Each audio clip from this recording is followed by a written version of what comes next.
సమ్మర్‌లో లెగ్గింగ్స్ వేసుకోవాలి అంటే ఇంపాసిబుల్ కదా! అలాంటి టైంలో ఇలాంటి పెలాజోస్ చాలా యూజ్ అవుతాయి మనకి. బయట ఈ పెలాజోస్ కొనాలి అనంటే ఒక్కొక్కటి ఈజీగా 500 ఉంటుంది. బట్ నేను 5 పెలాజోస్ జస్ట్ 1499 రూపీస్‌కి మాత్రమే తీసుకున్నాను. బికాజ్ నేను డైరెక్ట్ మ్యానుఫ్యాక్చరర్స్ నుంచి తీసుకున్నాను కాబట్టి, ఇవన్నీ కూడా నేను మోక్షశ్రీ కలెక్షన్స్ అనే ఇన్‌స్టా పేజ్ నుంచి తీసుకున్నాను. వీటి స్పెషాలిటీ ఏంటో తెలుసా?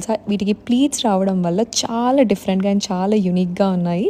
అండ్ మెటీరియల్ అయితే చాలా బాగుంది. వీటిని మనం ఎలా అయినా స్టైల్ చేసుకోవచ్చు. టీ షర్ట్స్ మీదకి, టాప్స్ మీదకి, కుర్తీస్ మీదకి అండ్ ఈవెన్ నైట్ వేర్గా కూడా యూస్ చేసుకోవచ్చు. అంత కంఫర్టబుల్ ఉంది. అండ్ వేస్ట్ దగ్గర టైట్ చేసుకోవడానికి థ్రెడ్స్ కూడా ఇచ్చారు. అమేజింగ్ కదా! ఇలా బ్యూటిఫుల్ కలర్స్లో ఉన్నాయి. నేనైతే చాలా తీసుకున్నా బికాస్ నేను అన్ని అవుట్ఫిట్స్ మీదకి పేర్ చేయబోతున్నాను. అంత నచ్చాయి నాకు. మీరు మంచి పెలాజోస్ గురించి చూస్తుంటే మాత్రం డూ చెక్ దేర్ పేజ్. ఇంత మంచి డీల్ మనకి ఎక్కడా దొరకదు. Bye everyone.